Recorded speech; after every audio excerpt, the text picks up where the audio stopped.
ሰላም ጤና ይስጥልኝ ወደ ቻናላችን ተከታታዮች እንደምን አላችሁ? በ26 የዓለም ዋንጫ ማጠናቀቂያ ላይ እየተቃረብን እንገኛለን። እንዲሁም ደግሞ በክረምት ዙር ገበያ ላይ የተሰሙ እጅግ አስደናቂ መረጃዎች አሉ። ክርስቲያኖ ሮናልዶ ነው ፖርቹጋል ከዓለም ዋንጫው መውጣቷን ተከትሎ ሮናልዶ የሰጠውን ልብ የሚነካ የስንብት መልእክት ያዘለው ሙሉ መግለጫን ይዘላችሁ መጥተናል። እንዲሁም ደግሞ ፊፋ ድብቁ ሴራው እየተጋለጠበት ይገኛል። ይህም ታዲያ ብዙዎችን የሀገር ፌዴሬሽኖችን እያስቀየመ ነው። የአሜሪካው ፕሬዝዳንት ትራምፕ ለአጥቂያቸው ባሎጉን ሲሉ በቀጥታ ወደ ፊፋ ደውለው ያስቀየሩት ቀይ ካርድ ብዙዎችን እያስቆጣ ይገኛል። ከዚህ ጋር በተያያዘ ሰፊ መረጃዎች አሉ። ሚኬል አርቴታ የኒውካስትሉን ጉማሬሽን ጨምሮ ለቤን ዋይት ምትክ ያዘጋጃቸው የቀድሞ የማንቸስተር ዩናይትዱን ተከላካይም ለማስፈረም ጭምር እያጤኑበት እንዳለም መረጃዎች ወጥተዋል። እነማን ናቸው የሚለውን እንነጋገራለን። ማንቸስተር ዩናይትድ በተቀያሪ ተጫዋቾች ላይ ምን ያክል እጥረት እንዳለበት እናውቃለን። ታዲያ ለዶርትመንዱ አማካይ ያዘጋጀው ታላቅ ገንዘብ የሚለውንም በዚህ ቪዲዮ ቻናላችን ላይ ይዘልናችሁ ቀርበናል። ታዲያ እስከ መጨረሻው ድረስ ልትከታተሉት ይገባል። እናንተም እስከዛው ድረስ ሰብስክራይብ እያደረጋችሁ እንዲሁም ደግሞ ቪዲዮ ላይክ አድርጋችሁ ሐሳብ አስተያየቶቻችሁንም በኮሜንት መስጫው ሳጥን ውስጥ እያስቀመጣችሁ አብራችሁ እንድትቆዩ ስል በአክብሮት ጋብዛለሁ። የመጀመሪያውን መረጃችን የምንጀምረው እንግዲህ በዓለም ዋንጫው ትልቅ መነጋገሪያ በሆነው የስፔንና ፖርቹጋል ፍልሚያ ላይ ነው። ስፔን ፖርቹጋልን 1-0 በሆነ ጠባብ ውጤት በማሸነፍ ወደ ሩብ ፍጻሜው ስትቀላቀል፣ ሮናልዶና ፖርቹጋል ግን የዓለም ዋንጫ ህልማቸውን ከዚህም በኋላ ሊያሳኩት የማይችሉ እየመሰሉ ይገኛሉ። አሁንም እንደማያሳኩት አረጋግጠዋል። ለስፔን ብሔራዊ ቡድን እጅግ ወሳኝ የሆነችውንና ቡድኑን ወደ ቀጣዩ ደረጃ አሻገረችውን ብቸኛ ግብ ያስቆጠረው ተቀይሮ የገባው የአርሰናሉ አማካይ ሚኬል ሜሪኖ ነበረ። ሜሪኖ ይህችን ግብ ያስቆጠረው ጨዋታው ሊጠናቀቅ የዳኞቹ ፊሽካ የዕለቱ አልቢትር አንቶኒ ታይለር ፊሽካ በጉጉት ሲጠበቅበት በነበረበት አስጨናቂ ሰዓት ላይ ነበረ። ስፔን ማሸነፏን ተከትሎ በሩብ ፍጻሜው የአሜሪካና ቤልጅየም ጨዋታ አሸናፊ የሆነውን ቡድን የምትገጥም ይሆናል። ታዲያ ይህንን ሽንፈት ተከትሎ በፖርቹጋል ቤት ትልቅ ነገሮች እየተፈጠሩ ይገኛሉ። በመጀመሪያም እንግዲህ የፖርቹጋል ብሔራዊ ቡድን አሰልጣኝ ማርቲኔዝ ከጨዋታው መጠናቀቅ በኋላ በሰጡት መግለጫ ወዲያውኑ ከኃላፊነታቸው መልቀቃቸውን ይፋ አድርገዋል። ማርቲኔዝ በስሜት ተውጠው ሲናገሩም እንዲህ ብለዋል። ይህ የኔ መጨረሻ ጨዋታዬ ነው። ሙሉ የፖርቹጋል ሕዝብን ማመስገን እፈልጋለሁ። ወደ ፖርቹጋል የመጣሁት ዓለም ዋንጫን ለማሸነፍ ነበር። የቻልኩትን ሁሉ አድርጌያለሁ።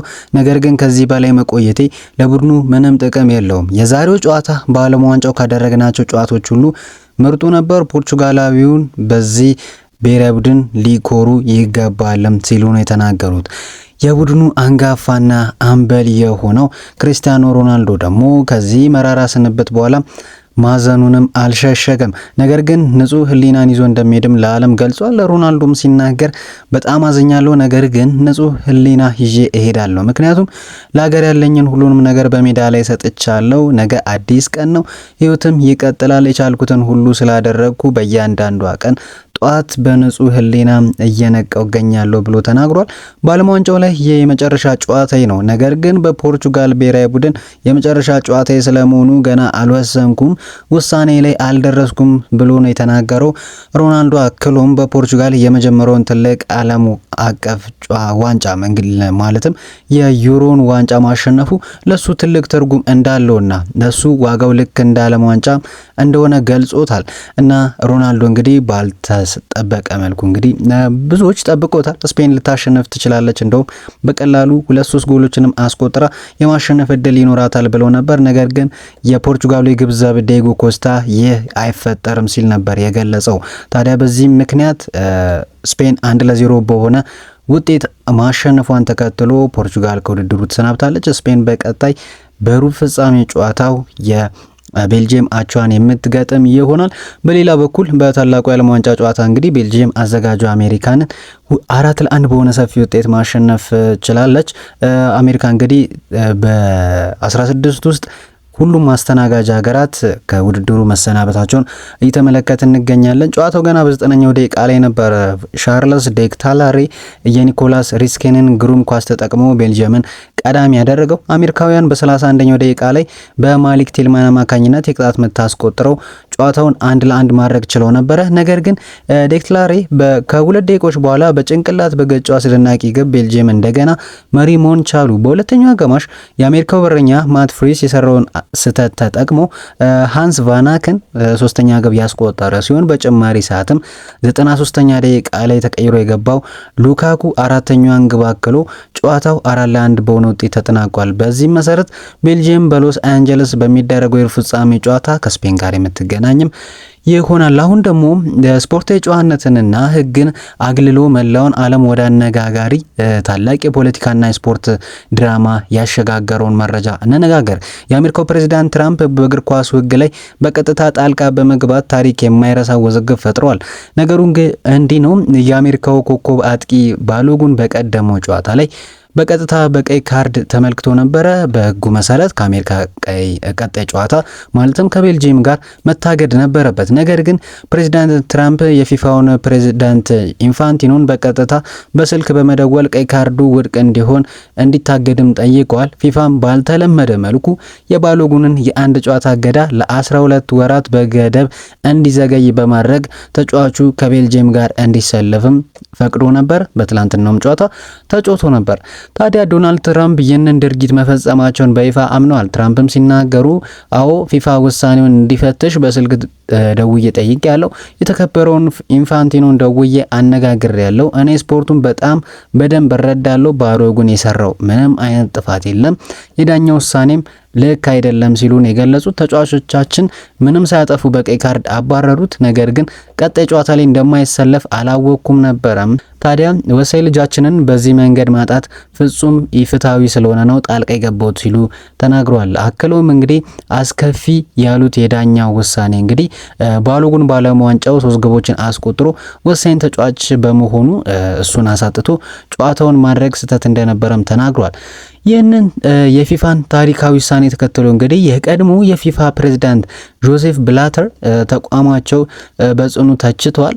የቀይ ካርድ ውሳኔ በፖለቲካ ስልክ ጥሪ ፍጹም ሊለወጥ አይችልም። ሊሰረዝም የሚችለው በህጎች በማስረጃዎችና በተቋቋሙ ገለልተኛ አካላት ውሳኔ ብቻ ነው። እግር ኳስ ፖለቲካ ተጽዕኖ የሚያሳርፍበት መድረክ መሆን የለበትም ሲሉ ነበር የገለጹት። የአውሮፓ እግር ኳስ ማህበር ዩኤፋ ፕሬዚዳንት የሆኑት እንግዲህ ፊፋ የባሎጉንን ቀይ ካርድ ቅጣት የሻረበትን ውሳኔ በይፋ በጽኑ አውግዟል። እንግዲህ እንደ መግለጫቸው ከሆነ ይህ ድርጊት ሁሉንም ቀይ መስመሮች በአደባባይ የተሻገረ ያለፈ ነው። እግር ኳስ የሚመራው በግልጽ ደንቦች ነው። ቀይ ካርድ ማክበር ግዴታ እንጂ በፍላጎት የሚተው አይደለም። ፍትሐዊነቱ ሊጠበቅ ይገባል። ለሚመለከታቸው ኃላፊዎች ደንቡን ማስከበር ካልቻሉ ጨዋታው ሙሉ በሙሉ ታማኝነቱን ያጣል። ይህ ታይቶ የማይታወቅ ለመረዳት የሚያዳግትና ኢፍትሃዊ ውሳኔ እጅግ አስደንግጦናል ሲሉ ነው የገለጹት።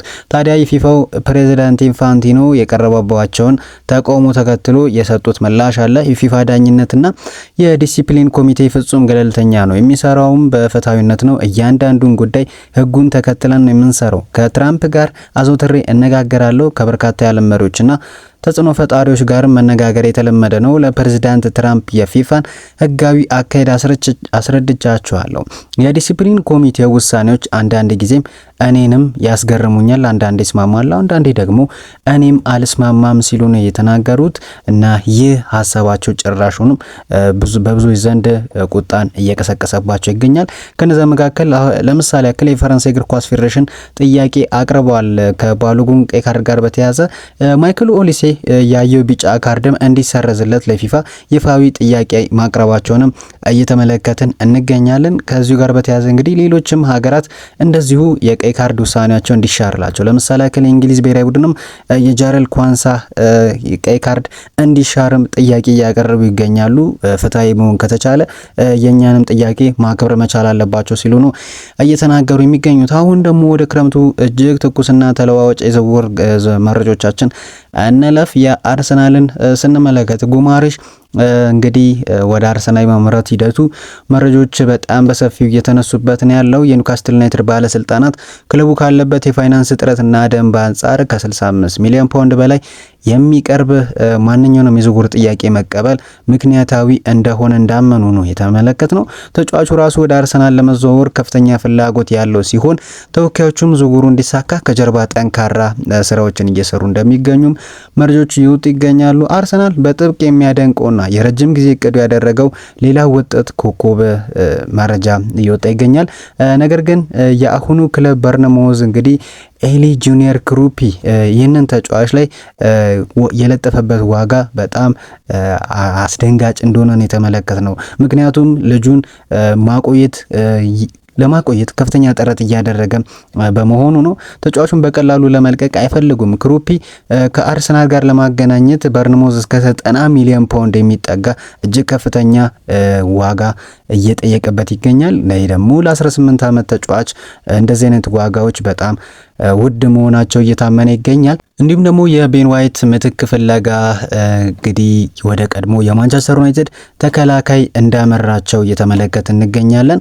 ቤን ዋይት በክለብ ውስጥ ከቲምበር በስተጀርባ ሁለተኛ አማራጭ መሆኑን ተከትሎ አርሰናል አዲስ የቀኝ ተከላካይ የፈለገ ሲሆን የቀድሞ የማንቸስተር ዩናይትድ ተከላካይ wan ቢሳካ እንደ አስገራሚና ድንገተኛ አማራጭ በዝርዝር ውስጥ ተካቷል። wan ቢሳካ በአንድ ለአንድ የመከላከያ ሂደት ላይ ያለው እጅግ አስደናቂ ብቃትና የፕሪሚየር ሊግ ልምድ ደግሞ በአርሰናል ተመራጭ ሊያደርገው እንደቻለም መረጃዎች እየወጡ ይገኛሉ። ዌስትሃም ወደ ሻምፒዮንሺፕ መውረዱ ደግሞ ዝውውሩን ቀለል ሊያደርገው እንደሚችልም መረጃዎች እየወጡ ይገኛሉ ማለት ነው። ወደ ሊቨርፑል እናምራ። ሊቨርፑል የክሪስታል ፓላሱን ወጣት አማካይ አዳም ዋርተንን ለማስፈረም አዲስ ስልት መንደፉ ነው የተመለከትነው። ይህም ተጫዋችና ገንዘብ የመለዋወጥ እቅድ ሲሆን ሃርቪ ኤሊዮትን ለፓላስ አሰልፎ በመስጠት የዋርተንን ዋጋ ለመቀነስ አስቧል። ፓላስ ለዋርተን 70 ሚሊዮን ፓውንድ የሚፈልግ ሲሆን ኤሊዮትን በስምንት ውስጥ ማካተት ሊቨርፑልን ከ35 እስከ 40 ሚሊዮን ፓውንድ ድረስ ሊያድንለት እንደሚችልም መረጃዎች እየወጡ ይገኛሉ። ኤሊዮት ባለፈው ውድድር ዘመን በቪላ በውሰት ቢያሳልፍም ብዙ ጨዋታ ባለማድረጉ ሊቨርፑል ሊሸጠው መወሰኑንም እየተመለከትን እንገኛለን። ከዚህ ጋር በተያያዘ የ17 ዓመቱ የሜክሲኮና የክለብ ቲጁዋና ድንቅ ወጣት አማካይ በዓለም ዋንጫ ላይ ባሳየው አስደናቂ ብቃት የሊቨርፑል፣ አርሰናል፣ ማድሪድ እና ባርሴሎናን ቀልብ መሳቡንም ተመለከትን። የቀድሞ ኮከብ ኒኪ በት እንዳለው ከሆነ በሁለት ዓመት ውስጥ ሞራ በባርሴሎና ደረጃ የመጫወት ብቃት አለው። በውል ውስጥ 18.4 ሚሊዮን ፓውንድ መክፈያ ብቻ ነው ያለው። እናም ሊቨርፑል እና አርሰናል ይህንን ገንዘብ ከፍለው እሱን ለማስፈረም ትልቅ ፉክክር ውስጥ መግባታቸውን እየተመለከትን እንገኛለን። ማንቸስተር ዩናይትድ ጋር ስንሄድ ካዝሜሮ ከክለቡ መልቀቁና ኡጋርቴ በከባድ የጉልበት ጉዳት መታመሙን ተከትሎ ማንቸስተር ዩናይትድ በአማካይ መስመር ላይ ትልቅ ክፍተት ገጥሞታል። ይህንን ለመሙላት ዩናይትድ ለዶርትመንዱ አማካይ ፌሊክስ ሜቻ የ60 ሚሊዮን ዩሮ የመክፈቻ ዝውውር ጥያቄ ለማቅረብ ተዘጋጅቷል። ሜቻ ከዶርትመንድ ጋር እስከ 2030 ድረስ ኮንትራት ያለው በመሆኑ ክለቡ ተጨማሪ ገንዘብ ሊጠይቅ ይችላል። ነገር ግን የዩናይትዱ ዳይሬክተር ዊል ኮክስ ተጫዋቹን ከሲቲ አካዳሚ ጀምሮ ስለሚያውቁት ዝውውሩን ለማፍጠን እየሰሩ እንዳለ ተመለከትን። ዩናይትድ አሌክስ ስኮትን ቢፈልግም የአሁኑ ክለብ በርንሞዝ ደግሞ ዝውውሩን ሙሉ በሙሉ መዝጋቱን ተመልክተናል።